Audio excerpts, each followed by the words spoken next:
시청자 여러분 안녕하십니까? 이슈진단 플러스의 사회를 맡은 김윤신입니다.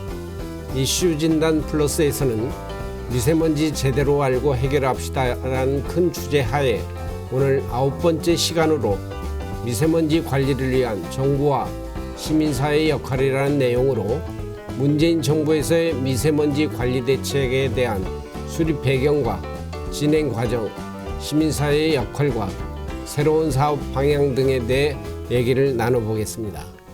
오늘 자리를 함께 해주신 환경부 대기환경정책과 김영호 과장님과 환경재단 미세먼지센터의 지현영 변호사님께서 나와주셨습니다. 어서 오세요.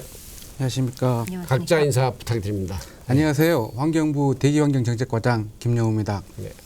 네, 안녕하세요. 환경재단 미세먼지센터 지현영 국장입니다. 반갑습니다. 여름철이 되는 지난 6월부터는 미세먼지 농도가 감소되는 경향 속에 비교적 푸른 하늘을 보는 일수가 많아져 혹시라도 시민들이 미세먼지 위험성을 잊지 않을까 우려도 되는 실정입니다. 미세먼지의 발생원은 다양한 원인으로 거론되고 있는데 국내에서는 자동차, 사업장 등의 배출원과 중국 등 외국에서의 유입이라고 발표를 하고 있습니다.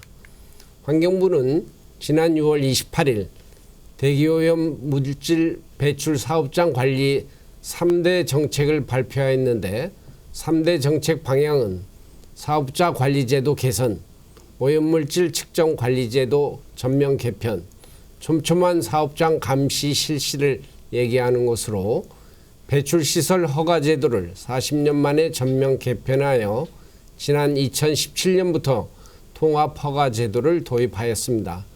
이와 관련하여 조명래 환경부 장관이 미세먼지 조기 감축을 논의하기 위해서 지난 7월 7일 기업들과의 간담회에서 통합환경허가제도의 조기 정책 방안에 대해서 얘기를 나눈 것으로 알려져 있습니다. 우선 환경부의 대기 배출 사업 그 사업장 관련해서 3대 정책 방향이 무엇인지 좀 설명해 주십시오. 네, 첫째, 오염물질이 많이 발생하는 대규모 사업장에 대한 통합 허가를 실시하는 것이고요. 네. 지금 수도권에만 대기 권역이 설정되어 있습니다. 이것들 중부권, 남부권, 동남권까지 확대하는 방안이 있겠고요. 두 번째는 그 측정값 조작이라든가 범법 행위에 대한 처벌을 강화한 것이 되겠습니다. 아울러서 사업자가 측정 업체에 갑질을 해서 측정 자료를 조작하는 이런 것들에 대해서 방지하기 위해서 제3의 중재기관이 이를 측정할 수 있도록 이렇게 하는 방안이 있겠고요. 굴뚝 측정기기라고 여기에 대한 측정감도 공개하게 됩니다. 마지막으로 세 번째로는 드론이라든가 이동식 측정 차량 등을 통해서 측정 장비, 첨단 측정 장비를 통해서 점검을 강화하게 되겠고요. 굴뚝 측정 장비에 대해서도 현재 625개 정도 설치되어 있는데 2020년까지는 2,000개 정도로 확대할 계획입니다. 그리고 이제 어떤 사업장의 규모와 관계없이 거의 다 굴뚝이 있는 데는 거의 설치가 되겠군요. 대부분 그 대형 건설이나 업체가 되겠습니다. 현재 한 625개인데 지금 전체에 한 6만 개 사업장이 있는데 이 중에서 한 2% 내외를 차지하고 있는데요. 문제는 이런 사업장이 전체 대기오염 물질의 한 70%를 차지하고 있습니다. 따라서 집중 관리가 필요한 분야는 반드시 굴뚝 자동 측정 장비를 구축하고 또한 이게 공개하는 이런 시스템을 만들도록 하겠습니다. 이 통합환경허가제도가 무엇이고 주로 이제 배출 사업장이 워낙 많은데 어느 업종이 주류를 이루는지 좀 말씀해 주시죠. 통합허가제도는 기존의 대기, 수질, 폐기물 각종 환경 법령 하에서 인허가를 했던 것들을 이제는 통합해서 한 번만 허가를 받으시면 되는 거고요. 다만 이것들을 계속적으로 가는 게 아니라 5년마다 한 번씩 환경성을 평가해서 갱신하고 이것들에 대해서 환경부 장관이 이 허가를 내주는 제도가 되겠습니다. 지금 17년부터 시행되고 있고요. 단계적으로 21년도까지 총 19개 업종에 대해서 네. 14,000개 정도를 저희가 허가를 내릴 계획입니다. 주요 대상으로는 발전, 네. 철강, 석유화학, 네. 또 반도체 자동차 부품 등 환경 영향이 큰 사업장에 대해서 저희가 통합 허가를 실시할 계획입니다. 네. 정부는 환경부를 중심으로 각종 대기오염 및 미세먼지 저감 대책을 그 수년 동안에 이제 여러 가지를 발표한 바 있고, 최근 이제 교육부는 학교 미세먼지 저감 대책을 위해 2018년 3월 말부터는 학교 실내 공기질 강화를 위하여 초미세먼지 기준을 신설하였습니다. 또한 이제 금년 3월 5일에 문재인 대통령께서 미세먼지 대책의 하나로 어린이집이라든가 유치원, 학교를 대상으로 공기정화기 보급 재정 지원을 지시하였습니다. 이와 같이 부처별로 각각의 주요 정책을 발표하고 시행하고 있으나 시민들이 느끼기에는 아직은 이제 저감 대책에 대해서 잘 피부로 느끼지 못한다라고 얘기가 하고 있는데, 어떤 시민사회의 어떤 목소리는 어떤지 한번 말씀해 주십시오. 네. 네, 먼저 미세먼지 현황에 대해서 그 네. 시민들의 입장에 대해서 말씀을 드리겠습니다. 지금 제가 말씀드리는 자료 결과는 모두 작년 환경부에서 자체적으로 설문조사를 한 결과인데요. 일단 미세먼지의 심각도에 대해서는 91%의 시민들이 심각하거나 매우 심각하다고 평가를 하고 있습니다. 네. 또한 78.7%가 건강에 위협이 되거나 매우 위협이 된다라고 평가를 하고 있습니다. 원인에 대해서는 중국 등 북의 영향이 51.7%로 가장 큰 영향을 미친다라고 평가를 하고 있었고, 그 외에 국내 영향에 대해서는 30.3%, 기후변화 등 기타 요인에 대해서는 18.1%가 미세먼지의 원인으로 파악을 하고 있었습니다. 정부 대책에 관련해서는 일단 작년 클린 디젤 정책을 폐지했는데 그 부분에 대해서 55%가 찬성을 함으로써 긍정적인 반응을 보였습니다. 그리고 기타 대책에 대해서도 57.5%가 미세먼지 대책을 알고 있다라고 답변을 하였고, 전반적인 대책에 대해서 44.6%가 아직은 불만족한다라고 답변을 하였는데, 흥미로운 점은 미세먼지 대책에 대해서 인지도가 낮을수록 불만족 지수가 높았다라는 것입니다. 그래서 향후에도 미세먼지 대책에 대해서 적극적으로 홍보하는 부분이 시민들의 만족도를 높이는 데 긍정적인 영향을 미칠 것으로 보입니다. 이 설문조사에서 이제 어떤 연령별로나 어떤 성별로는 뭐 별 차이가 없는 건가요? 거의 이제 평균적으로 그렇게. 예, 일단은 평균적인 결과치인데 네. 흥미로웠던 점은 그 중국 쪽의 영향이 크다라고 생각하고 또 네. 그것에 대해서 압박을 통해 해결을 해야 된다라는 측이 네. 젊은 층이 많았다는 점이 예. 이제 나이대별 그 결과치의 다른 점이었습니다. 그렇군요.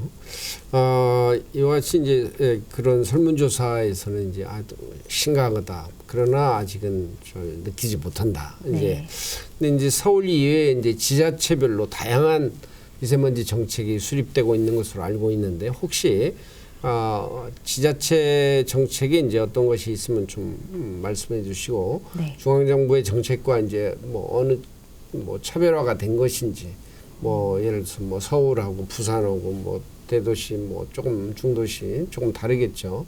예. 네, 일단 그 중앙정부와 유사한 것은 이제 지자체에서 사업장 지도 점검에 대한 이제 권한이 있는 부분이 있기 때문에 적극적으로 지도 점검에 나서는 것이 대부분의 이제 지자체의 정책에 들어가 있는 것 같습니다.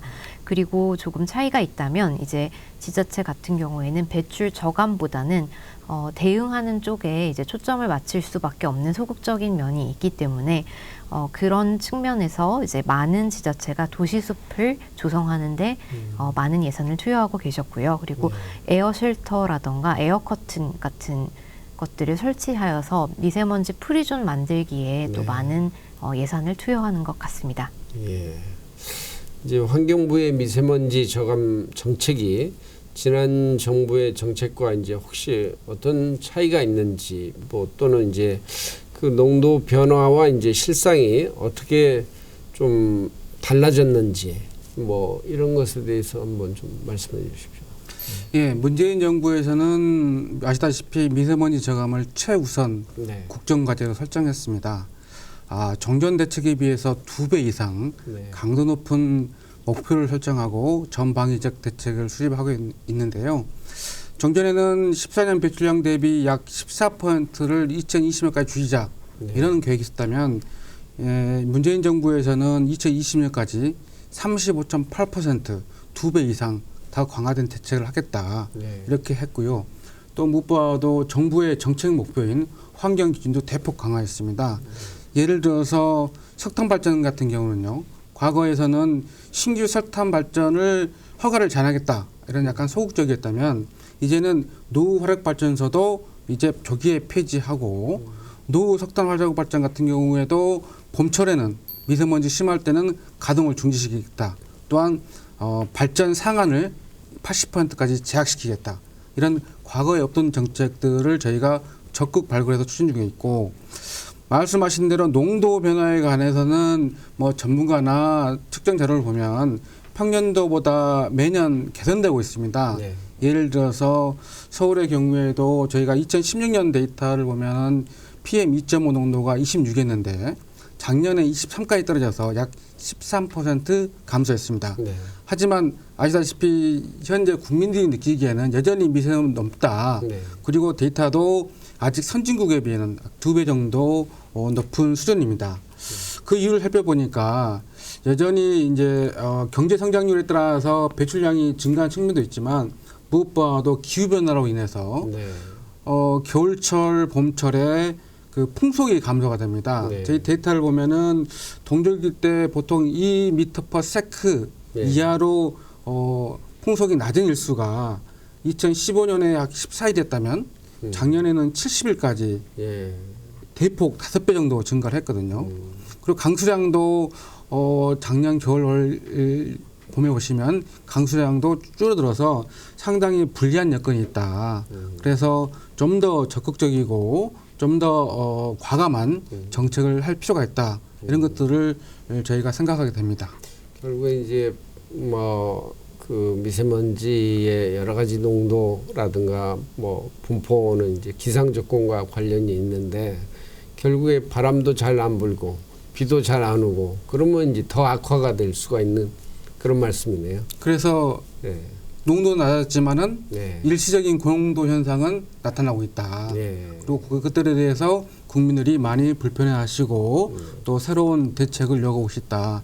이렇게 말씀드릴 수 있겠습니다. 혹시 지자체별로 미세먼지 농도에 대한 어떤 순위가 발표되고 있습니까?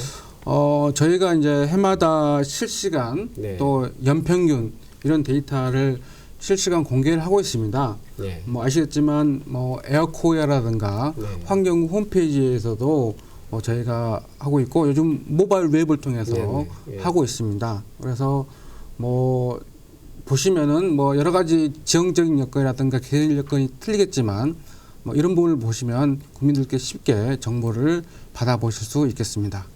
제 개인적인 생각으로는 이 전국의 그 몇백 개 그 농도 지역별로 나오는 것을 순위를 밝히면은 조금 지자체별로 조금 경각심을 갖지 않을까 하는데. 예, 그렇습니다. 그것도 예. 좋은 의견인데 아무래도 이제 저희가 대도시는 여전히 자동차로 인해서 네. 오염물질이 많이 발생을 하고 공업단지라든가 이런 데서는 또 산업에 영향을 많이 받고요. 문제는 바람 방향에 따라서 오염물질이 네. 이동하기 때문에 네. 과연 이게 지자체의 절대적인 행정적인 미스다. 또 라고 배출량이 많다. 얘기하기는 이렇게 힘들죠. 상당히 어려운 네. 부분이 있어서 예, 예. 저희가 이런 부분들은 좀 꼼꼼히 한번 챙겨봐야 할 것 같습니다. 예, 예. 한국의 대표적 기업이며 미세먼지 배출의 대표적 그 철강 사업인 포스코에서는 2020년까지 대기오염 배출량을 35% 저감 목표로 2021년까지 미세먼지 배출 최소화 환경 관리에 1조 7천억을 투자하겠다는 계획을 발표하였고 기업의 사회적 역할을 강조한 바 있습니다. 그래서 이제 매우 좋은 반응을 보이고 있는데 혹시 미세먼지 배출 다른 기업에서도 이 같은 저감 대책을 세우고 있는지 혹시 알고 계신지요? 네. 네, 일단 포스코 같은 경우에는 우리나라에서 대기 오염 물질을 가장 많이 배출하는 이제 업체이기 때문에 그 동안에도 이제 많은 지적을 받아왔고 그런 부분에서 이제 이런 계획을 발표하기에 이른 것 같은데요. 마찬가지로 최근에 이제 여수 산업단지 같은 경우에도 이제 문제가 좀 불거진 부분이 있어서 그 배출 조작 관련해서 이제 개선을 하기 위해 여수 산업단지 5개사에서 2023년까지 환경 설비 개선에 3천억을 투자하겠다라고 발표를 하고 있습니다. 뿐만 아니라 현대제철 경우에도 소결 공장의 저감 장치를 이제 신규 설치하는데 4,100억을 투자한다라는 이제 그 대책을 발표하고 있는데요. 물론 그 동안에 이제 문제를 개선한다는 점에서 긍정적으로 평가를 하지만 기업들의 이제 노력뿐만 아니라 정부 정책에서도 이제 측정이라던가 저감 정책에 있어서 조금 강화하고 좀 대변혁을 이루어야 하지 않나라는 생각을 합니다. 뭐 제철 산업 이외에도 지금 이제 많은 또 아주 뭐 시멘트도 그렇고 뭐 대형 사업장들이 많이 있죠. 네. 이제 그런 데서도 이와 같은 저감 대책을 좀 따라가는 것이 좋지 않을까 그렇게 네. 생각이 됩니다. 미세먼지가 전국에서 가장 많이 배출되고 있는 충청남도의 저감 대책은 어떤지 전화로 연결하여 알아보도록 하겠습니다. 안녕하세요. 소개 부탁드립니다. 예, 안녕하십니까. 저는 충청남도에서 미세먼지 관리팀장을 맡고 있는 도중원입니다. 예. 2년 전 태안 미세먼지 심포지움에서 네네. 충청남도가 전국에서 미세먼지가 제일 나쁘다고 나왔는데 네. 2년 전에 비해서 요즘 미세먼지가 나아졌는지요? 예. 저희 충남이 그 각종 화력발전소라든가 각종 사업장으로 인해서 미세먼지 발생량이 가장 많은 건 사실이고요. 네. 그에 따라서 저희들 그 지역의 특성에 맞는 네. 그 저감 정책을 강력하게 추진을 해서 네. 2년 전에 비해서 지금 화력발전소 같은 경우는 약 한 10여 % 이상이 예. 오염물질 배출량이 줄었고요. 예. 또 나머지 대형 사업장들에 대해서도 그 자발적 감축 협약을 예. 저희들이 진행을 하고 있어서 조금씩은 나아지고 있는 실정입니다. 예. 뭐 하여튼 10% 정도 나아지고 있다고 말씀을 하셨는데 예, 앞으로 좀 더 뭐 강력한 대책이 필요한 거 아닌지요? 예, 맞습니다. 저희들 이 화력발전 좀 전에 말씀드린 대로 전국의 화력발전소 중에 50%인 30기가 저희 충남에 있기 때문에 네. 그 화력발전소에 대한 그 강력한 규제라든가 배출 오염원에 대한 철저한 관리, 예. 그뿐만이 아니고 서산화학단지라든가 현대제철 등 이 대형 사업장들에 대해서도 네. 그 배출 오염 물질 그 허용 기준 강화라든가 네. 자체적으로 저희들 대경영 보전법보다도 저희들 예. 자체 조례로 더 강하고 엄하게 지금 규제를 하고 있습니다. 예. 장기적으로 미세먼지 발생 시에 네. 그 충청남도의 그 도민 여러분께 그 네. 행동 요령을 어떻게 네. 홍보를 하시는지요?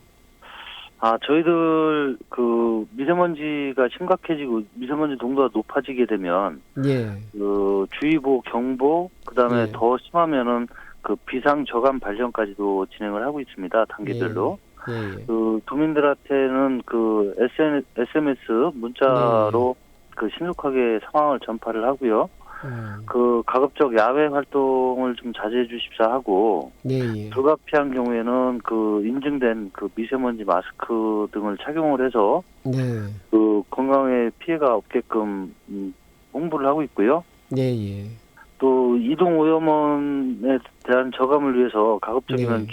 국민들께서 그 대중교통을 이용해 주시기를 권장을 하고 있습니다. 예. 말씀해 주신 것처럼 충청남도에서 미세먼지를 발생하는 산업체가 가장 많이 있는 걸로 알고 있는데요. 이 부분에 있어서 이제 장기적으로 네. 미세먼지 줄이는 방안을 이제 그 강구 중이라고 하셨고 이미 시행을 하시는 것으로 알고 있는데 감소하는 방안을 강구하는 동안 이게 이제 하루아침에 되는 것은 아니기 때문에 네. 국민들이 어떻게 대처해야 하는지에 따른 어떤 홍보 방안을 갖고 계신지요? 예, 일반 사업장에 대해서는 저희들 아까도 말씀드렸지만 저희들 그 지역의 특성을 감안해서 네. 사업장에 대한 규제라든가 그 배출 농도에 대한 그 지도 점검을 강화를 해나가고 있는데요. 네. 그 일반적으로 국민들께서 좀 해주십사 하는 거는 예. 저희들이 현재 그 사업을 진행하는 것 중에서 그 노후된 그 가정용 보일러 교체 네. 사업도 지원을 하고 있고요. 네. 그 노후 경유차에 대해서 폐차도 지원을 합니다. 네. 또 그거와 아울러서 그 전기 자동차나 수소 자동차 구입 시에 네. 지원금도 지금 사업으로 지금 진행을 하고 있거든요. 네. 네. 이런 사업들을 좀 적극 활용해서 좀 동참을 해주십사 하는 거하고 네. 그 생활상에서는 일반 생활 쓰레기에 대해서 노천에서의 불법 소각행위도 근절이 돼야 될 것 같고요. 네. 또 지금 농산 그 부산물 소각행위가 또 큰 미세먼지의 주범으로 지적을 받고 있기 때문에 네. 그렇죠. 농산 부산물에 대한 소각행위도 좀 네. 근절해 주시길 좀 당부를 드리고 있습니다. 네. 하여튼 앞으로 네. 더욱더 적극적인 홍보가 강구되어야 할 것으로 생각합니다. 오늘 네. 통화해 주셔서 감사합니다. 예, 감사합니다. 미세먼지를 포함한 대기오염물질을 배출하는 산업 중 대표적으로 자동차, 철강, 시멘트 등의 주류를 이루는 과정에서 배출 기업의 자율적인 저감 대책이 요구되는데 환경부 입장에서는 산업자원부 등과의 마찰 등으로 인하여 배출 규제 등의 어려움이 있을 것으로 생각되나 시대가 많이 바뀌어서 미세먼지 감소 대책에는 모든 배출 기업이 따라줘야 한다고 생각합니다. 그 현황은 어떠한지 한번 말씀해 주시면 감사하겠습니다. 네, 맞습니다. 그 미세먼지를 배출하는 그 사업장 또 이런 부분이 중요한데요. 전체 미세먼지 배출을 보면 사업장에서 발전소를 포함합니다. 배출하는 오염물질이 전국 전체 배출한 물질의 53%를 차지하는 네. 아주 핵심 배출원입니다. 정부에서 2022년까지 미세먼지의 35.8%를 줄이려고 하면 사업장의 비중이 커서 이 분야가 가장 중요하고 이걸 달성하냐 못하냐에 따라서 미세먼지 목표 달성의 성패가 네. 달려있다고 과언이 아닙니다. 약 64%를 줄여야 합니다. 네. 따라서 사업자에 관련해서는 배출 허용 기준을 강화하고요. 또 통합 환경 허가제도 실시하고 총량제를 실시하는 여러 가지 대책과 함께 문제는 소규모 사업장에서 발생하는 오염물질을 어떻게 줄일 것인가가 네. 또 다른 문제이기 때문에 정부에서는 소규모 사업장에 노후화된 그 배출 설비를 교체하거나 또 신규로 설치할 때 정부가 지원을 해줄 계획입니다. 또한 그 필요한 자금은 장기 저리 융자도 함께 실시할 계획이고요. 아울러서 기업들이 자발적으로 참여를 해야 됩니다. 규제는 마지막에 가는 거지만 환경 규제를 마친다 하더라도 총량적으로 오염물질이 많으면 지역 주민들이 고통을 받고 있거든요. 따라서 배출 허용률을 만족한다 하더라도 자발적으로 오염물질 줄여나가면서 사회에 또 지역사회에 공헌할 수가 있는 게 중요한 것 같고요. 따라서 기업이 보다 책임감 있게 미세먼지를 적극 이행할 필요가 있습니다. 따라서 정부에서는 사업장에 대한 강력한 규제와 함께 아울러서 지원 정책도 병행을 해서 네. 미세먼지 목표 달성에 차질이 없도록 이렇게 할 계획입니다. 네, 알겠습니다. 미세먼지 저감을 위한 정부의 각종 위원회가 설립되어 중복 문제 등이 이제 화두가 되고 있는데 미세먼지 특별위원회에서 실내 공기질 관리가 안건으로 오른 것으로 알고 있습니다. 실내 미세먼지를 비롯한 실내 공기 오염물 일반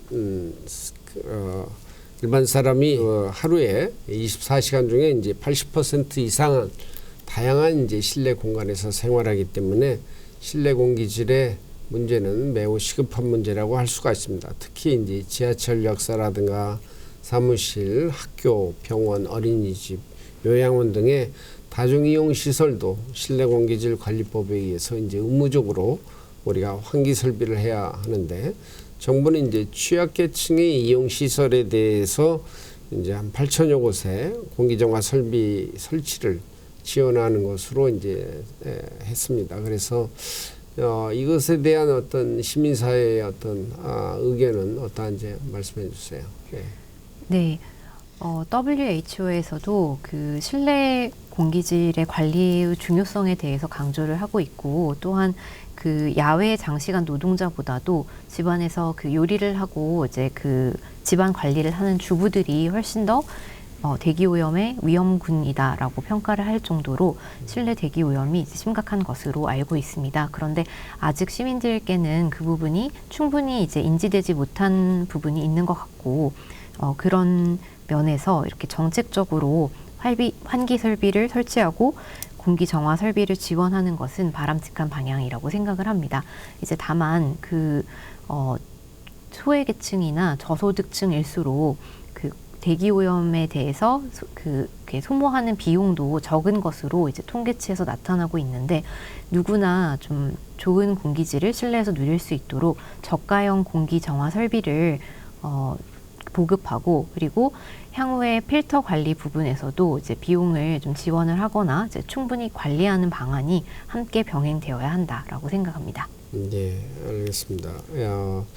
어쨌든 간에 이제 지금 전국적으로 공기청정기라든가 공기정화 설비가 뭐 정부뿐만 아니라 지자체에서도 뭐 굉장히 이제 지원이 나가고 있는데, 한편에서는 이제 여기에 대한 어느 정도의 어느 것이 더 좋냐 나쁘냐에 대한 또 논란의 여지도 있고, 거기에 대해서 이제 많은 이견도 뭐 있는 것 같습니다. 그래서 앞으로 이제 정말로 우리가 그 미세먼지 저감을 위한 하나의 방법이지만은 그 미세먼지 저감을 위해 이제 정부 각종 위원회, 그다음 뭐 시민단체도 많이 생겨났는데요.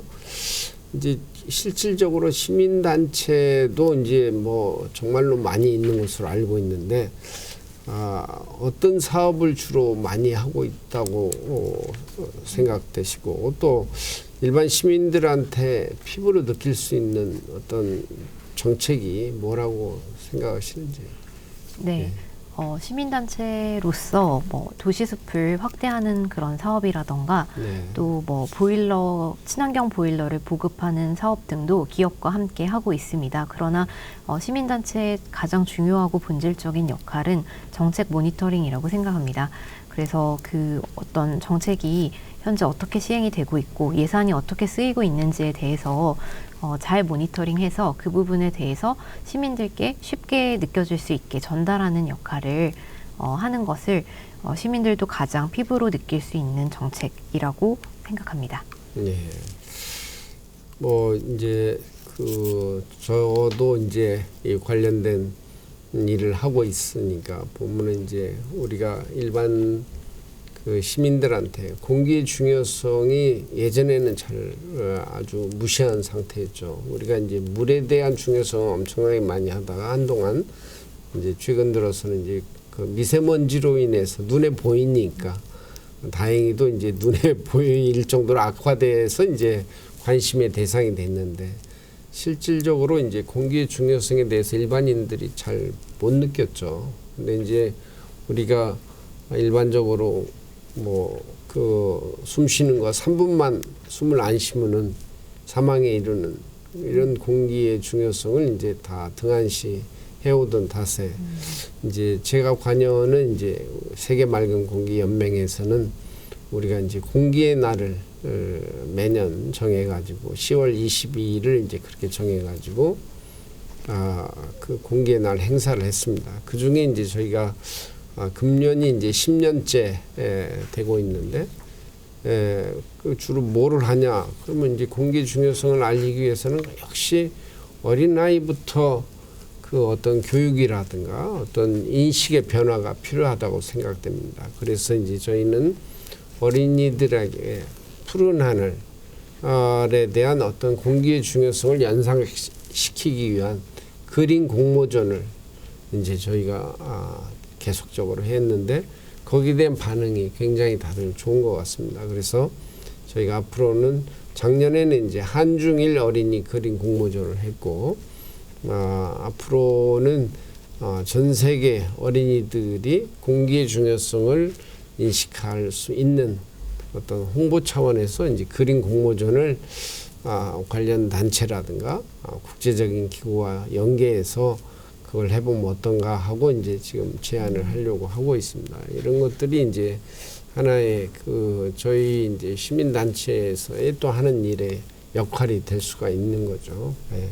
미세먼지가 이제 이렇게 심해지면은 가장 이제 건강한 사람보다도 우선적으로 이제 우리가 흔히 얘기하는 어린이라든가 노약자, 민간계층이라고 하는데 민간계층이 이제 가장 노출에 대해서 먼저 어떤 건강적인 영향에 어떤 그 피해를 볼 수가 있는데 거기에 대한 어떤 그 민간계층에 대한 대책은 어떻게 따로 있는지요? 예.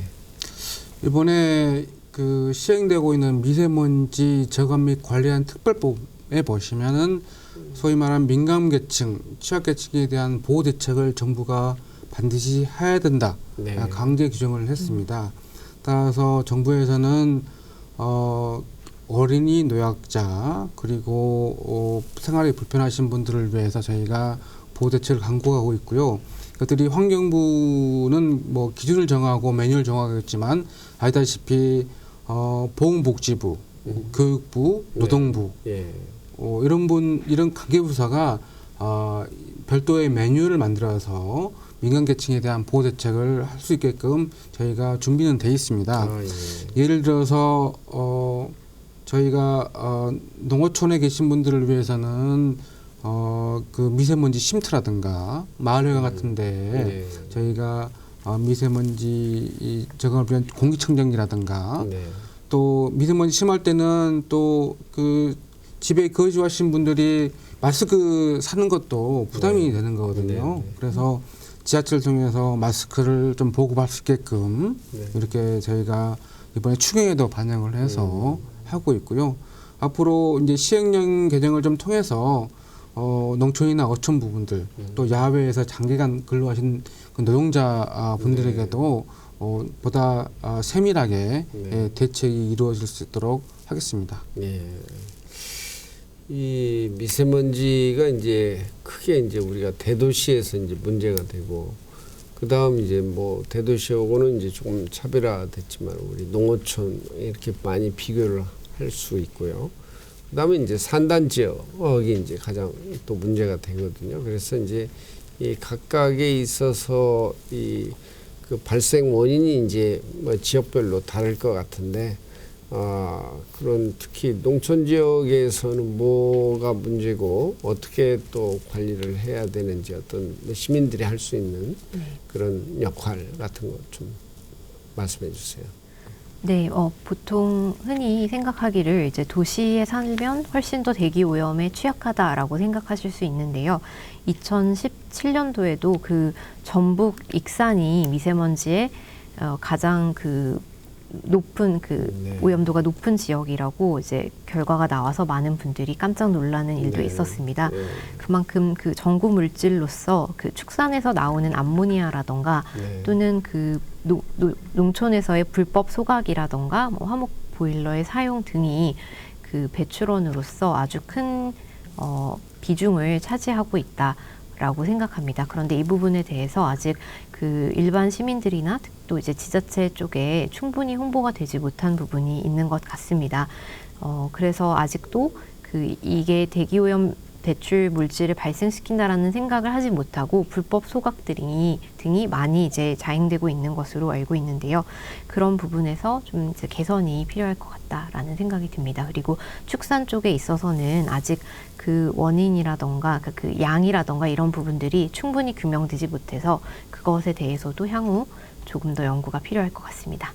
네, 이제 농촌 지역에서의 이제 어떤 불법 소각 이외에 이제 우리 가정 내에서도 땔감 사용으로 인해서 이제 거기에 대한 그 어린아이들에 대한 피해가 이미 뭐 선진국에서 과학적으로 증명이 되고 있는데 우리는 전혀 거기에 대해서는 어떤 그 관리가 안 돼 있고 일반 시민들이 약간 잘 모르는 것 같아요. 그래서 그런 것을 통해서도 그런 발생원에서 이제 미세먼지가 많이 나온다 하는 것을 좀 알리고 또 이제 어떤 그 관리 대책에 대한 홍보를 적극적으로 해야 되지 않나 이렇게 생각이 듭니다.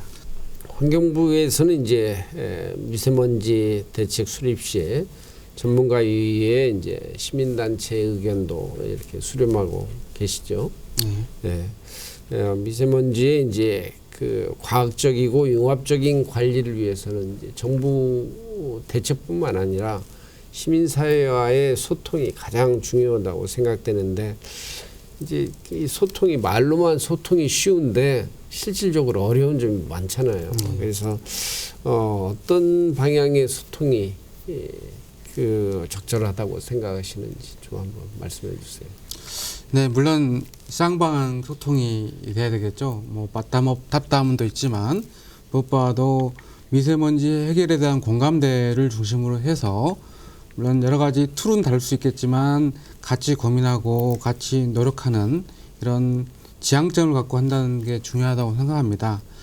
일단은 저희 국무총리실에서는 미세먼지 특별위원회라고 있습니다. 이게 민간 합동기구인데요.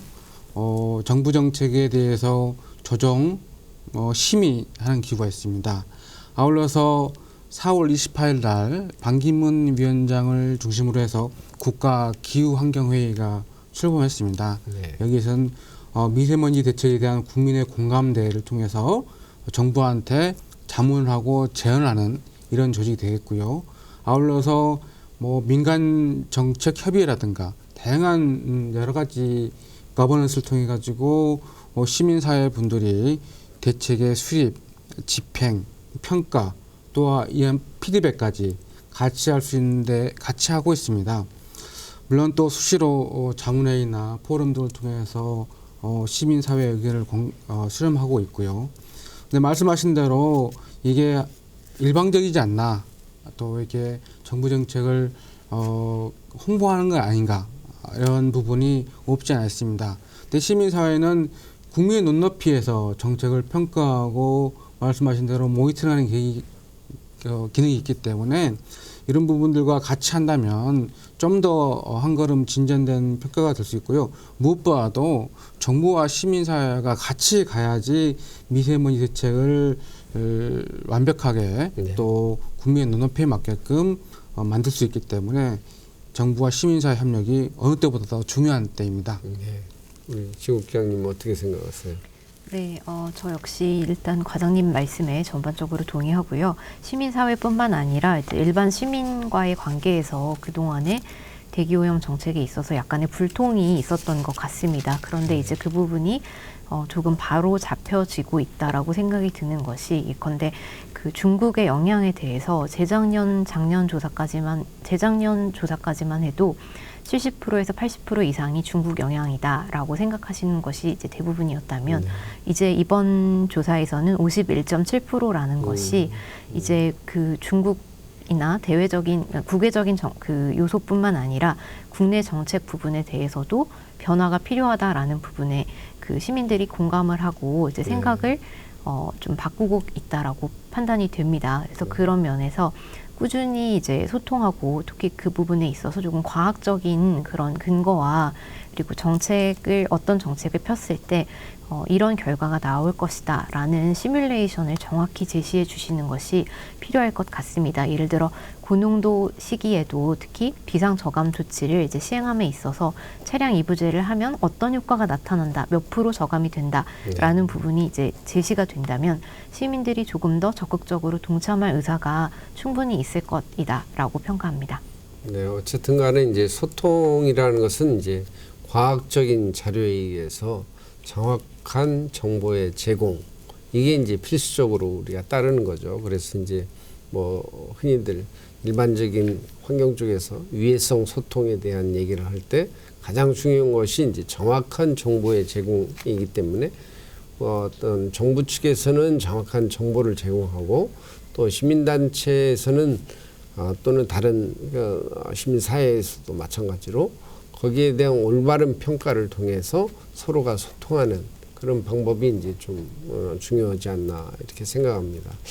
앞으로 미세먼지 저감 대책을 위해서 이제 실질적으로 그 정부에서 정말로 요약해서 한마디로 어떻게 저감 대책을 하겠다라고 한다면은 어떤 방향으로 가는 것이 가장 일반 시민들한테 좀 쉽게 와닿을 수 있는 정책이라고 생각하십니까? 아시다시피 미세먼지는 국경도 없고 삼자도 없다 이렇게 얘기를 합니다. 네. 미세먼지는 한 나라의 문제가 아니라 국경을 넘어서는 문제이고요. 또 사회 구성원 모두가 당사자입니다. 네. 따라서 국민들이 모두 발생자이면서 또 피해자인 것이죠. 가장 큰 역할과 책임은 정부에게 있습니다. 미세먼지의 발생 원인을 줄여나가는 것, 그리고 중국 등 외교 관련 국가들과 외교적 관계를 노력하는 것, 또 국민들의 건강 보호 조치를 실시하는 것. 여기를 보시는 시청자 여러분의 또 여러 건강 보호를 한 것들도 정부의 중요한 목 중에 하나입니다. 주관부로서 환경부는 이에 소임을 다하도록 하겠습니다. 과거 물 문제라든가 대기 문제를 통해서 우리나라는 성공적으로 극복한 사례가 있습니다. 네. 예전에는 아황산 가스 문제라든가 네. 대도시 매연 문제가 심각할 때 우리 시민사회 국민들과 함께 이를 극복한 사례가 있거든요. 따라서 미세먼지 문제도 국민들과 함께 신문과 시민사회와 함께 한다면 반드시 극복할 수 있는 거라고 생각합니다. 정부에서는 따라서 그동안에 사각지대가 없는지 발생원이 제대로 파악된 것이 정확한지 이런 분들에 대한 검증과 노력을 같이 기울임과 동시에 국민 여러분께서도 생활 주변에 미세먼지에 조금이나 줄 수 있는 부분이 무엇인지 혹시 불법 배출원이 없는지 이런 시민 감시, 모니터링 이것도 중요한 것 같고요. 무엇보다도 생활 속에서 에너지를 절약하고 대중교통을 이용한다는 그 실천운동에 적극 참여하실 것을 마지막으로 당부드리겠습니다. 네, 우리 또 지국장님 또 시민사회 역할의 가장 핵심 포인트를 한번 말씀해 주세요. 네. 시민사회의 역할은 그 방금 과장님 말씀 주신 대로 우리가 피해자이기도 하지만 가해자이기도 하다라는 것을 각각의 개인이 경각심을 가지고 인식하고 하나의 행동이라도 변화를 하는 것이 시민의 역할이고 그것을 자각시켜 주는 것이 시민사회의 역할이라고 생각을 합니다.